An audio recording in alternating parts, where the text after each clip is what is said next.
Ética e Política, por Renato Janine Ribeiro. Bom dia, professor Renato Janine Ribeiro. Professor, é inescapável falarmos da eleição do ex-presidente Lula para mais um mandato. Professor, que representa para a ordem política e institucional a eleição de Lula à presidência do Brasil? O país está dividido, como mostraram as últimas eleições. E o que isso representa para a governabilidade? A eleição de Lula representa uma espécie de retorno à política e à democracia. A democracia porque esses últimos anos viveram uma série de iniciativas que visavam a destruí-la ou reduzi-la. Muito parecido com o que Trump fez nos Estados Unidos. O Trump, a pretexto, e os republicanos, a pretexto de garantirem a honestidade na votação, fizeram todo o possível para privar do direito de voto negros, pobres, enfim, pessoas que não votariam nele. Então, penso que o que aconteceu, por exemplo, com a Polícia Rodoviária Federal no dia do segundo turno, foi um exemplo disso, tentar impedir eleitores do seu opositor de irem até as urnas, o que é absolutamente inaceitável num regime democrático. Voltar à política porque a vitória de Bolsonaro foi em grande medida um êxito da não política, da antipolítica, que começou como anti-PT, mas acabou sendo uma recusa de todos os políticos em geral, o que sempre é péssimo. Por mais que muitas pessoas sejam contra o que vem como corrupção, egoísmo, distanciamento dos políticos em relação à sociedade, o fato é que sem política as coisas são piores. Os problemas políticos só podem ser resolvidos pela política. Esse é um aprendizado duro, mas importante, que as pessoas têm que aprender. Eu, assim, empiricamente, uma coisa que eu noto é pessoas que falam que todos os políticos são ruins, que não prestam, que não vale a pena votar neles, têm um talento espantoso para votar nos piores. Eles escolhem realmente a dedo quem é muito ruim. Então, nesse caso, a aversão à política acaba significando o quê? Que vai seguir qualquer demagogo reles, por exemplo, alguém que diga, não vou citar o nome da pessoa, vote em fulano de tal, porque pior que está não fica. E de lá para cá, desde a eleição dessa pessoa, ficou sim pior, ficou muito pior o Brasil. Então, penso que o fato de que vai se voltar a ter uma discussão política, o que implica também o respeito ao outro, você ter direita e esquerda respeitando-se uma outra e discutindo e se alternando no poder, isso é muito importante. Acho que esse é o ponto crucial do governo que vai entrar agora, o governo Lula. E com relação à divisão do país, professor, como fica o Brasil? A divisão do país é muito grave, mas não porque são dois polos opostos ou porque existe uma polarização entre dois extremos. Nós temos um extremo, que é a extrema-direita. A extrema-direita ficou muito forte. Agora, o que a caracteriza é essencialmente ela ter preconceitos, negar a legitimidade do outro, tentar desmantelar o outro, fazer atentados, até mesmo usar a força bruta, ou usar, por exemplo, como usou o ex-juiz Moro, o poder que ele tinha como juiz para prender o adversário do seu candidato nas eleições de 2018 e assim garantir a vitória de Bolsonaro. Tudo isso daí são traços da extrema-direita e eu creio que é muito importante a gente chegar a uma situação de equilíbrio no país que pode agora começar. Isso sem falar também nas opções políticas importantes que vamos ter de agora em diante, recompor educação, recompor ciência, recompor saúde, recompor os órgãos de controle ambiental, tudo isso foi muito prejudicado. É isso, então espero que a situação brasileira melhore. Este foi o professor Renato Janine Ribeiro, que falou com Marcelo Hollenberg para a Rádio USP. Ética e Política, por Renato Janine Ribeiro. Reflexão Econômica, por Luciano Nakabashi. Professor, finalizada a eleição, como você vê o processo de troca de governo? É um processo saudável em termos de uma democracia, né? Como o Brasil, a gente olhar a troca de poderes que ocorre naturalmente, onde o próprio voto acaba exercendo um papel de aprovação ou não dos governos. Então, é um processo que é bastante saudável, que quando ocorrem problemas, né, quando a população não está satisfeita, a maioria acaba tendo trocas e assim sucessivamente. Né? É um processo onde qualquer governo que está no poder ele sofre os desgastes que são naturais ao longo do tempo e existe essa tendência de fato, né, de tempos em tempos, colocar pessoas ali de grupos diferentes ou pessoas diferentes nesse processo democrático. Então, toda essa questão das manifestações que a gente tem olhado, por um lado, elas são naturais, mas por outro lado, a gente percebe excessos. Eu acho que a grande maioria no Brasil apoia a democracia, o que é um elemento bastante importante.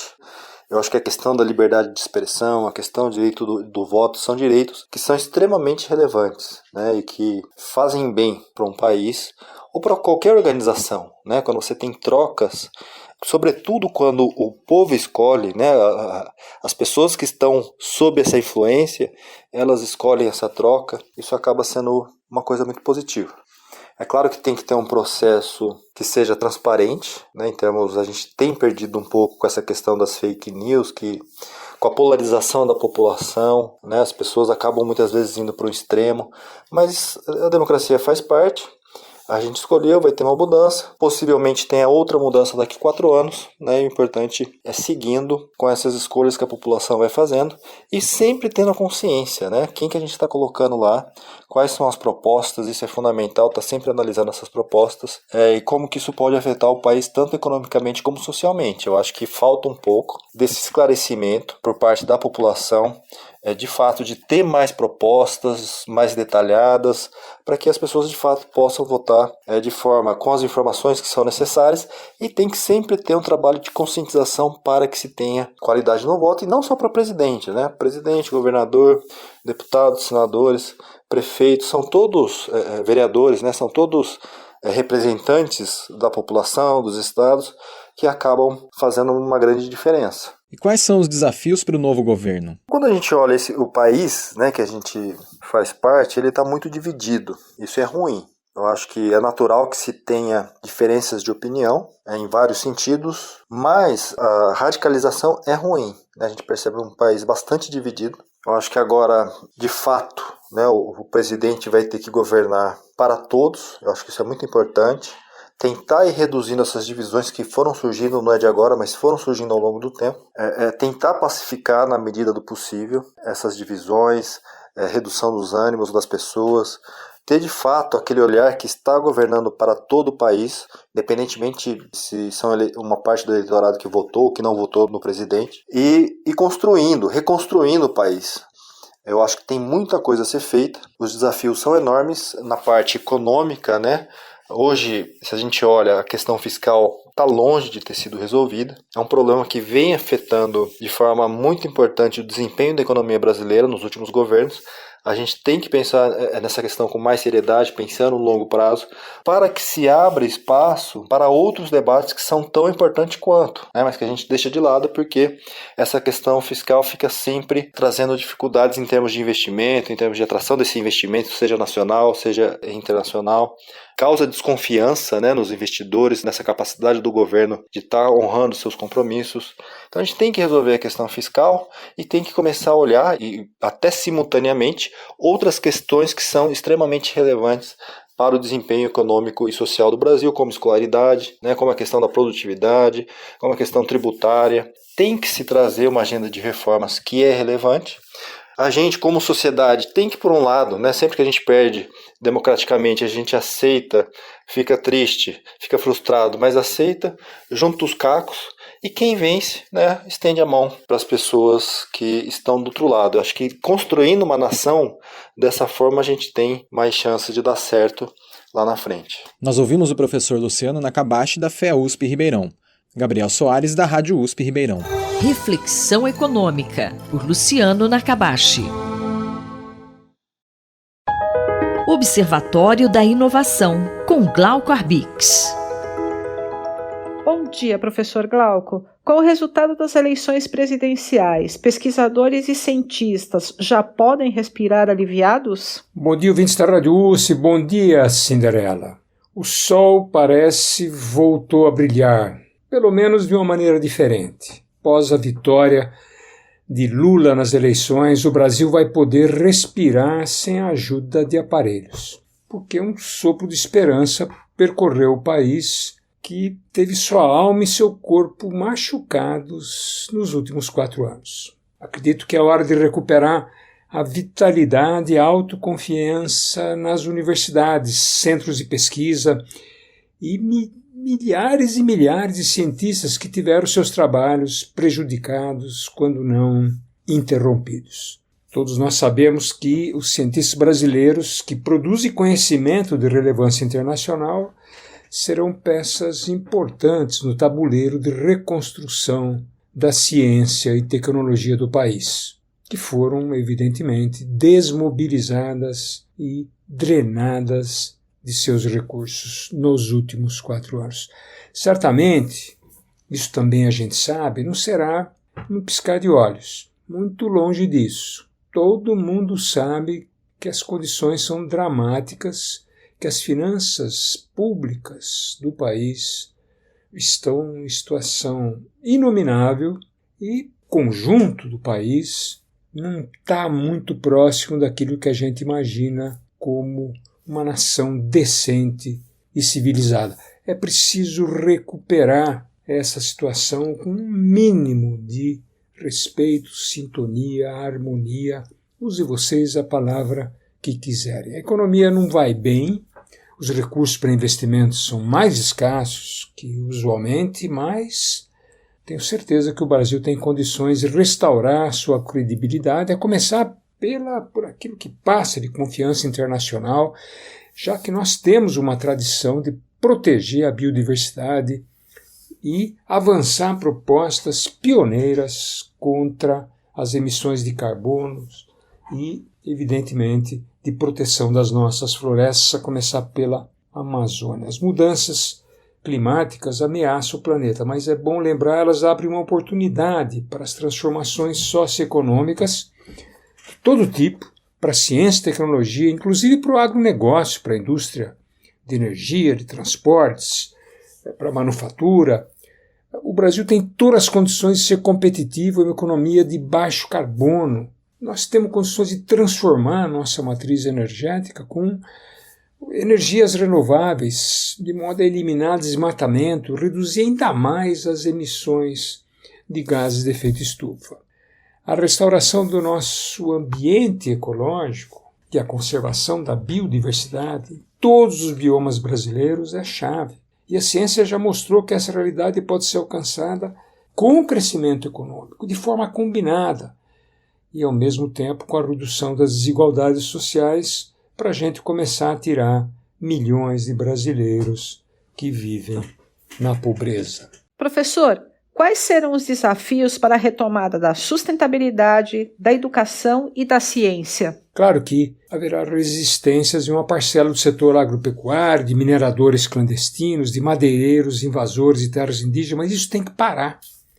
A vitória de Lula abre caminho, apenas isso. Ela abre um caminho para o Brasil retomar seu casamento com a sustentabilidade e poder desenvolver novas tecnologias digitais que sejam capazes de ajudar a gente a encontrar fontes alternativas e limpas de energia. Com certeza não será um governo de sonhos, mas com certeza também nós teremos condições de diminuir o estoque semanal de pesadelos e liberar a nossa disposição para voltar a ser um país capaz de dar sentido à palavra respeito e de ser um país que busca uma educação de qualidade, com democracia e um país da ciência e da tecnologia. Um abraço. Mais informações sobre inovação estão disponíveis no site Observatório da Inovação do Instituto de Estudos Avançados da USP, oic.unap.usp.br. Eu sou Cinderela Caldeira e conversei com o professor Glauco Arbix para a Rádio USP. Observatório da Inovação, com Glauco Arbix.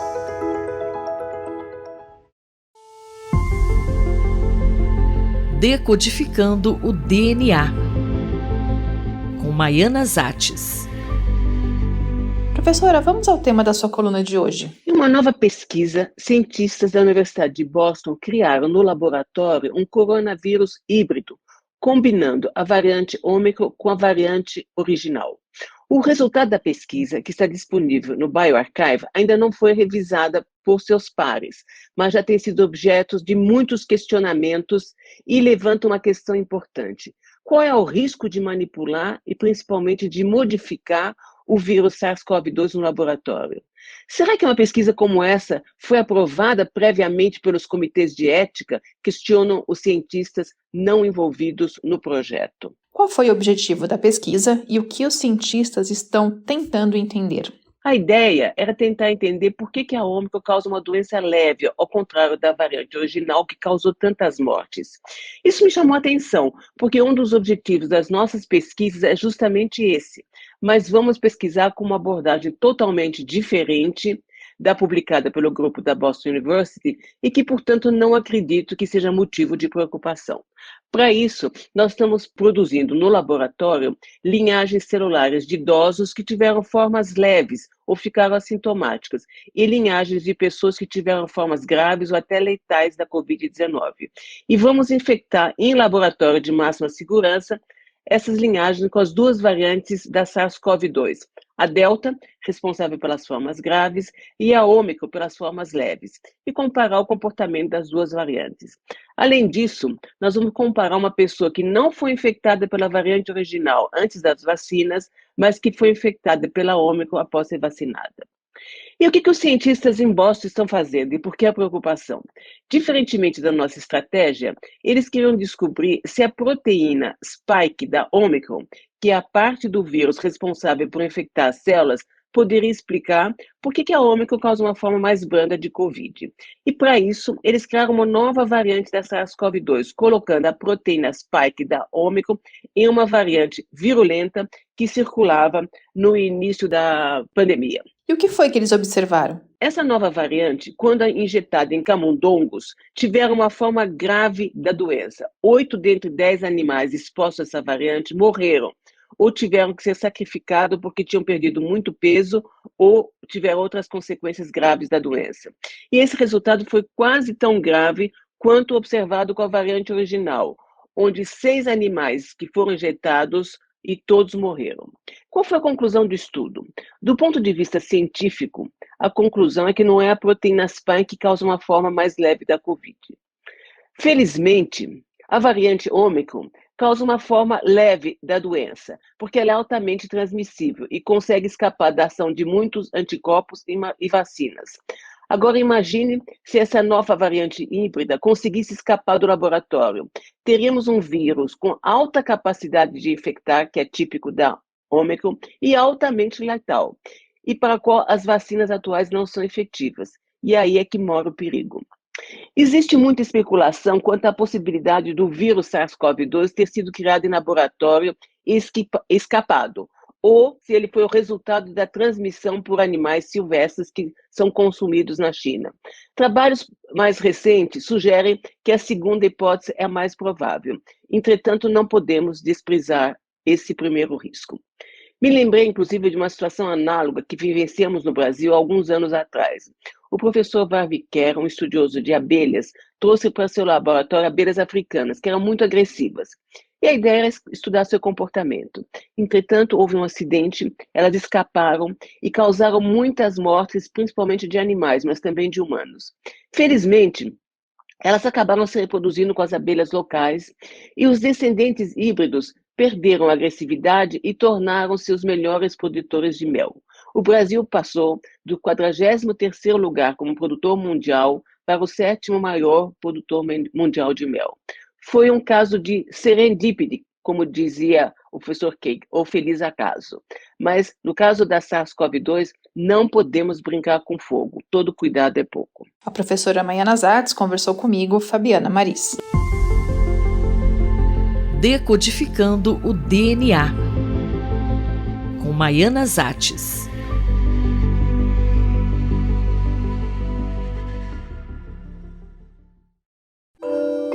Minuto do Cérebro, por Otávio Pontes Neto.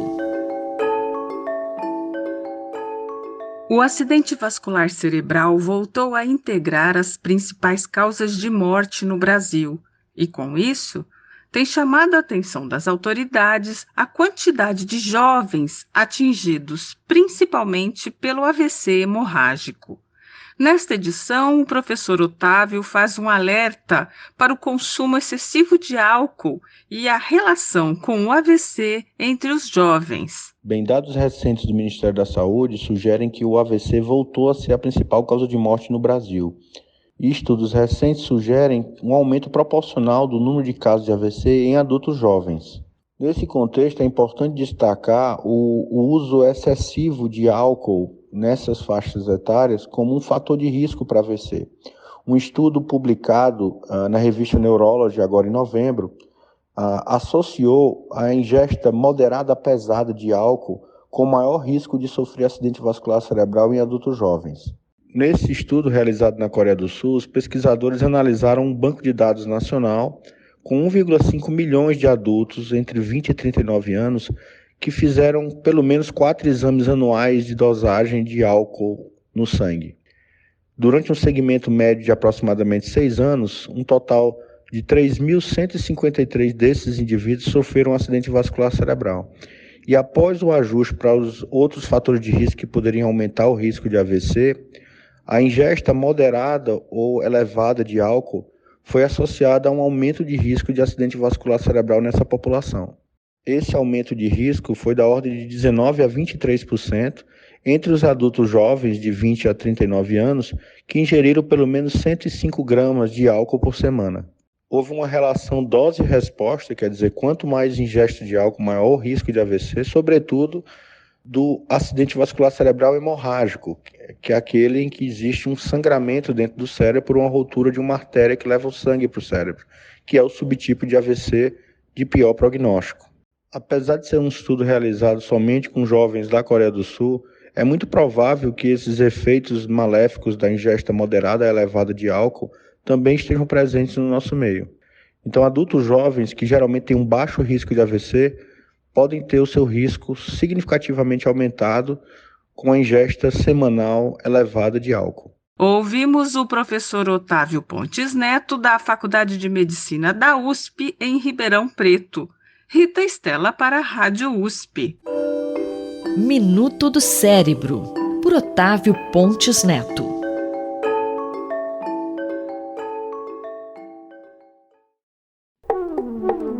Sustentáculos, por José Elida Veiga.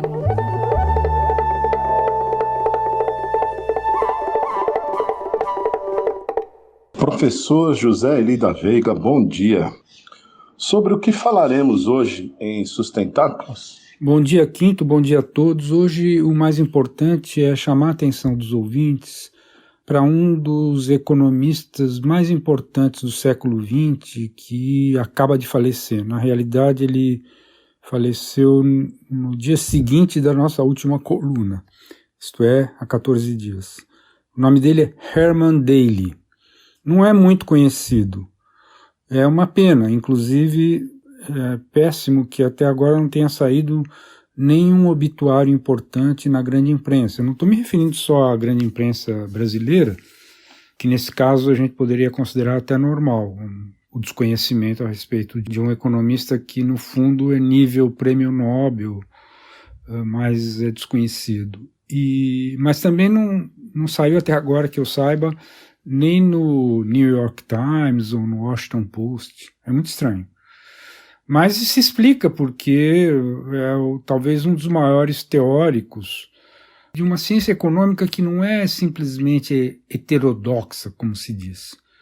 É uma ciência econômica que levou a sério a questão da natureza, principalmente uma coisa que, em geral, todo mundo prefere ignorar, que é a segunda lei da termodinâmica, a entropia.